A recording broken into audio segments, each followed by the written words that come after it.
Logo down ಮಾಡಿ sir. ಇವತ್ತು stop ಗೇಟ್ಗೆ ಪೂಜೆಯನ್ನು ಮಾಡಿದ್ದಾರೆ. ಸ್ವಲ್ಪ ಹಿಂದೆ ತೊಗೊತೀನಿ. ಸ್ಟಾಪ್ ಗೇಟ್ನ ಆಗ್ತಾರೆ ಅಂತ ಹೇಳಿದ್ದಾರೆ. ಪೂಜೆಯನ್ನು ಮಾಡಿದ್ದಾರೆ.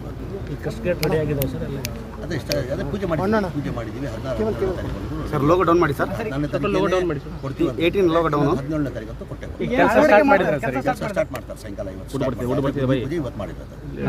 ಪೂಜೆ ಮಾಡಿದ್ರು. ಅಲ್ಲಿ ಫೋರ್ಸ್ ಜಾಸ್ತಿ ಇದೆ ಈಗ ಸದ್ಯಕ್ಕೆ. ಅದನ್ನು ಬಿಡಿ ಭಾಗಗಳು ಕೂಡಿಸ್ಲಿಕ್ಕೆ ಕಷ್ಟ ಆಗುತ್ತೆ ಅನ್ನೋ ಮಾತು. ಈಗ ನಮಗೆ ನಾವು ಸ್ಟಾಪ್ ಗೇಟ್ ಹಾಕ್ತಾರೆ. ಅದಕ್ಕೇನೆ ಈಗ 92 TMC ನೀರಿದೆ ಈಗ ಸದ್ಯಕ್ಕೆ. ಈಗ ಸ್ಟಾಪ್ ಗೇಟ್ ಆಗಿಬಿಟ್ರೆ ನೀರು ಆಚೆ ಹೋಗಲ್ಲ. ಈಗ stop gate chain link ready ಮಾಡಬೇಕಾದ್ರೆ ನಾವು 60 TMC ಬಿಡಬೇಕಾಗ್ತದೆ. ಅದು ಮುಂದೆ ಆಮೇಲೆ stop gate trail basic stop gate ಕೂಡಲ್ಲ ಅನ್ನೋ ಮಾತಿದೆ ಸರ್. ಕೂಡ್ತಾರೆ. ಅದಕ್ಕೆ ತಾನೇ ಆಗ್ತಾರೆ. ಟ್ರೈಲ್ ಬೇಸಿಕ್ ಆಗ್ತಾ ಇದ್ದಾರೆ. ಅದೇ ಅವರು ಟೆಕ್ನಿಕಲ್ ಅವ್ರು ಏನು ಹೇಳ್ತಾರೆ 100% ಇದಲ್ಲೇ ಸೆಟೆಟ್ ಆಗ್ತಂತಾರೆ. ಬೈ ಚಾನ್ಸ್ ಆಗಲಿಲ್ಲ ಅಂದರೆ ನಾವು ಚೈನ್ ಕಟ್ ಆಗಿರೋದು ಅದು ರೆಡಿ ಮಾಡಬೇಕಾಗ್ತದೆ. 60 TMC ಬಿಡಬೇಕಾಗ್ತದೆ. ನೋಡುವ ಮುಂದೆ ನೋಡುವ. ಈಗ ಸದ್ಯ ತೀರ್ಮಾನ ಟೆಂಪ್ರರಿ ಸರ್. ಟೆಂಪ್ರರಿ ಇಲ್ಲ, ನೋಡುವ. ಈಗ ಹಾಕ್ಮೇಲೆ ತಾನೇ ಈಗ ಅದು ಪರ್ಮನೆಂಟು ಆಗ್ಬೋದು. ದೇವ್ರಿಗೆ ನಾವು ಬೇಡ್ಕೊಂತೀವಿ. ನಾವು ಪರ್ಮನೆಂಟ್ ಆದರೆ ಒಳ್ಳೇದು ಅಂತ ದೇವ್ರ ತಾವು ಬೇಡ್ಕೊಂತೀವಿ.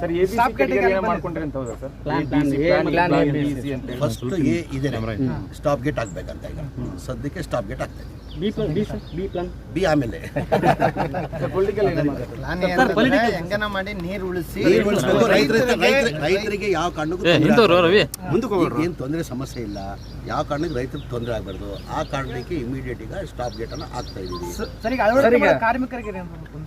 ಏನು ತೊಂದರೆ ಆಗಲ್ಲ. ಏನು ತೊಂದರೆ ಎಲ್ಲ ಸೇಫ್ಟಿ ಇದೆ. ಟೆಕ್ನಿಕಲ್ ಸೌಂಡ್ ಇದ್ದಾರೆ. ಅವರು ಟೆಕ್ನಿಕಲಿ ಭಾಳ ಸೌಂಡ್ ಇದ್ದಾರೆ. ಅವರು ಏನೇನು ತೊಂದರೆ ಆಗಲ್ಲ. ಸ್ವಲ್ಪ ಹಿಂದೆ ಎಲ್ಲ ಸಾಥ್ ಕೊಟ್ಟೆ ಕೊಡ್ತಾರೆ. ಇದು ರೈತರ ವಿಚಾರ, ಕುಡಿಯೋ ನೀರು ವಿಚಾರ. ಇದು ಎಲ್ಲರೂ ಸಾಥ್ ಕೊಡ್ಬೇಕಾಗ್ತದೆ. ಪಾರ್ಟಿಗೆ ಬರ್ತಾರಂತಲ್ಲ ಸರ್, ಏನಾದ್ರು ಮಾತುಕತೆ ಆಗಿದೆ ಸರ್? ಇಲ್ಲ, ನನಗೆ ಗೊತ್ತಿಲ್ಲ. ಅದು ನಿಮ್ಮ ಮುಖಾಂತರ ನನಗೆ ಗೊತ್ತಾಗುತ್ತೆ. ಅಲ್ಲ, ಅದೇನೋ ಬಿಜೆಪಿ ಹೈಕಮಾಂಡ್ ಅವರು ಪಾಸಿಟಿವ್ ಆಗಿ ರೆಸ್ಪಾಂಡ್ ಮಾಡಿಲ್ಲ. ನಾವು ತೀರ್ಮಾನ ತಗೊಳಕ್ಕಾಗಲ್ಲ. ನಾನು ತೀರ್ಮಾನ ಅದಕ್ಕೆ ಹೈಕಮಾಂಡ್ ತೀರ್ಮಾನ. ಮುಖ್ಯಮಂತ್ರಿಗಳು ಸಿದ್ದರಾಮಯ್ಯ ಅವರು, ಮನೆ ಉಪಮುಖ್ಯಮಂತ್ರಿಗಳು DK ಶಿವಕುಮಾರ್ ಅವ್ರು ತೀರ್ಮಾನ ತಗೊಳ್ಳೋದು ಬೇಡ ಅಂತ ಅವ್ರು ತೀರ್ಮಾನ ಮಾಡಿ. ಲಾಸ್ಟ್ ಟೈಮ್ DK ಸುರೇಶ್ ಅವರು ಓಪನ್ ಆಫರ್ ಕೊಟ್ಟಿದ್ರು ಸರ್ ಅವ್ರಿಗೆ. ಯಾರಿಗೆ? ಯೋಗೇಶ್ವರ್ ಅವರಿಗೆ ಬರ್ರಿ ಅಂತ. ಈಗ ಅವ್ರು ಬರಬೇಕಂತ ಇದ್ರೆ ಅಂತ ನೀವು ಮಾಧ್ಯಮದವ್ರು ಹೇಳ್ತಾ ಇದ್ದೀರಾ. ಅವ್ರು ಬರಬೇಕಾದ್ರೆ ನಾವು ಹೈಕಮಾಂಡ್ ತೀರ್ಮಾನ ಮಾಡಬೇಕು. ಅದಾದಮೇಲೆ ನಮ್ಮ ನಾಯಕರಾದಂಥ ಮುಖ್ಯಮಂತ್ರಿಗಳಾದಂಥ ಸಿದ್ದರಾಮಯ್ಯ ಅವರು ಹಾಗೂ DK ಶಿವಕುಮಾರ್ ಅವರು ತೀರ್ಮಾನ ತಗೊಳ್ಳಿ. ಬಂದರೆ ಸ್ವಾಗತ ಐತೆ ಸರ್. ಹೆಂಗೆ ಪಾರ್ಟಿ ತೀರ್ಮಾನ ಅಂದ್ರೆ ನಾವೇನು ಮಾಡೋಕ್ಕಾಗಲ್ಲ. ಸ್ವಾಗತ ಮಾಡಲೇಬೇಕಾಗ್ತದೆ. ತೀರ್ಮಾನ ಯಾರು ತಗೊಳ್ಬೇಕಾಗಿರೋದು? ಪಾರ್ಟಿದಲ್ಲಿ ಮುಖ್ಯಮಂತ್ರಿ ಉಪಮುಖ್ಯಮಂತ್ರಿಗಳು ತೀರ್ಮಾನ ತಗೊಂಡ್ರೆ ಅವ್ರು ತಗೊಂಡ್ರೆ ಇಲ್ಲಲ್ಲ. ನಮ್ಮ ಹೈಕಮಾಂಡ್, ನಮ್ಮ ಪಕ್ಷ ಹೈಕಮಾಂಡ್. ನಾನು ಸಚಿವರಾಗಿರ್ಬೋದು. ನಮ್ಮ ಪಕ್ಷ ಹೈಕಮಾಂಡ್ ಪಕ್ಷ ತೀರ್ಮಾನ ಯಾರು ಮಾಡಬೇಕಾಗಿರೋದು? ಹೈಕಮಾಂಡ್ ಅವರು, ಮನೆ ಮುಖ್ಯಮಂತ್ರಿ ಸಿದ್ದರಾಮಯ್ಯ ಅವರು, ಮನೆ ಉಪಮುಖ್ಯಮಂತ್ರಿ DK ಶಿವಕುಮಾರ್ ಅವರು ಅವ್ರ ತೀರ್ಮಾನ. ಈಗ ಸಂಪುಟಕ್ಕೆ ಸರ್ಜರಿ 4-5 ಸಚಿವರನ್ನ ಕೋಕ್ ಕೊಡ್ತಾರೆ ಅಂತ ಹೇಳಿ ಹೈಕಮಾಂಡ್. ಆ ಥರ ಯಾವುದಿಲ್ಲ. ಆ ಥರ ಯಾವುದು ಸರ್? ಪರ್ಫಾರ್ಮೆನ್ಸ್ ಇಲ್ಲ ಸಚಿವರನ್ನ ಮಾಡ್ತಾರೆ. ಆ ಥರ ಯಾವುದು ಸರ್, ಬಿಜೆಪಿಯಲ್ಲಿ 2 ಬಣಗಳಾಗಿ ಈಗ ಒಂದು ಮೈಸೂರು ಪಾದಯಾತ್ರೆ ಈಗ ಭಾಳ ಬಣಗಳು ಅವೆ.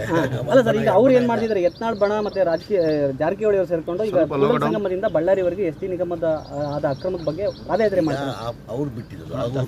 ನಮ್ಮ ಪಕ್ಷದ ವಿಚಾರ ಇಲ್ಲ. ಸರ್, ಈಗ ಸತೀಶ್ ಜಾರಕಿಹೊಳಿ ಒಂದ್ ಕಡೆ ಏನ್ ಹೇಳ್ತಿದ್ರೆ, ಗೃಹಲಕ್ಷ್ಮಿ ಯೋಜನೆಯಿಂದ ಆರ್ಥಿಕವಾಗಿ ಬಹಳ ಹೊಡೆತ ಬೀಳ್ತಾ ಇದೆ. ಅದನ್ನ ಸರಿಪಡಿಸುವ ನಿಟ್ಟಿನಲ್ಲಿ ಒಂದು ಸಭೆ ಮಾಡ್ತೀವಿ ಅಂತ ಹೇಳ್ತಾರೆ. ಇಲ್ಲ, ಆ ಥರ ಏನಿಲ್ಲ. ನಮ್ಮ ಮನೆ ಮುಖ್ಯಮಂತ್ರಿ ಕ್ಲಿಯರ್ ಕಟ್ ಹೇಳಿದ್ದಾರೆ.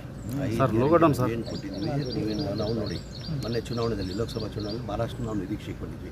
ನಾವು 18ಇಂದ 20 ಸೀಟ್ ಬರ್ತಂತ ನಾವು ನಿರೀಕ್ಷೆ ಕೊಂಡಿದ್ವಿ. ಬಂದಿದೆ 9. ಅಂದರೆ 1ರಿಂದ 9ಗೆ ರೀಚ್ ಆಗಿದ್ದೀವಿ. ಭಾಳ ಜನ ಬಂದು ಮುಖಂಡರುಗಳು ಹೇಳಿದ್ರು ಮನೆ ಮುಖ್ಯಮಂತ್ರಿಗೆ, ಉಪಮುಖ್ಯಮಂತ್ರಿಗಳಿಗೆ, ಇಲ್ಲ ಸರ್ ಈ ಗ್ಯಾರಂಟಿಯಿಂದ ಏನು ಉಪಯೋಗ ಆಗಲಿಲ್ಲ, ಇದು ತೆಗೀರಿ ಅಂತ. ಇಲ್ಲ, ಯಾವ ಕಾರಣಕ್ಕೆ ನಾವು ಪೊಲಿಟಿಕಲ್ ಲಾಭಕ್ಕೋಸ್ಕರ ಈ ಗ್ಯಾರಂಟಿಗಳು ಕೊಟ್ಟಿಲ್ಲ, ಬಡವರು ಒಳ್ಳೇದಾಗಲಿ ಅಂತ ಕೊಟ್ಟಿರೋದು. ಯಾವ ಕಾರಣದ್ದು ನಿಲ್ಸಕ್ಕೆ ಪ್ರಶ್ನೆನೇ ಬರಲ್ಲ ಅಂತ ನೇರವಾಗಿ. ಸರ್, ಇನ್ನೊಂದು ಗ್ಯಾರಂಟಿ ಯೋಜನೆಗಳಲ್ಲಿ ಬಂದ್ ಮಾಡೋಕ್ಕಿಂತ ಅದರಲ್ಲೇ ಮಾನದಂಡಗಳು ಮಾಡಬೇಕು ಅನ್ನೋದ್ರ ಬಗ್ಗೆ ಕೂಡ ಆ ಥರ ಯಾವುದೂ ಚರ್ಚೆ ಇಲ್ಲ. ಅಂದ್ರೆ ಇವರು ಗೃಹಲಕ್ಷ್ಮಿ ಹಣ ಬರಲಿಲ್ಲ. ಬಂದಿದೆಯಲ್ಲ? ಇಲ್ಲ, ಬಂದಿದೆ. If you like this video, ಬೇಗ ಲೈಕ್ ಮಾಡಿ, ಕಾಮೆಂಟ್ ಮಾಡಿ, ಶೇರ್ ಮಾಡಿ ಹಾಗೂ ಯೋಯೋ ಟಿವಿ ಕನ್ನಡವನ್ನು ಸಬ್ಸ್ಕ್ರೈಬ್ ಮಾಡಿ.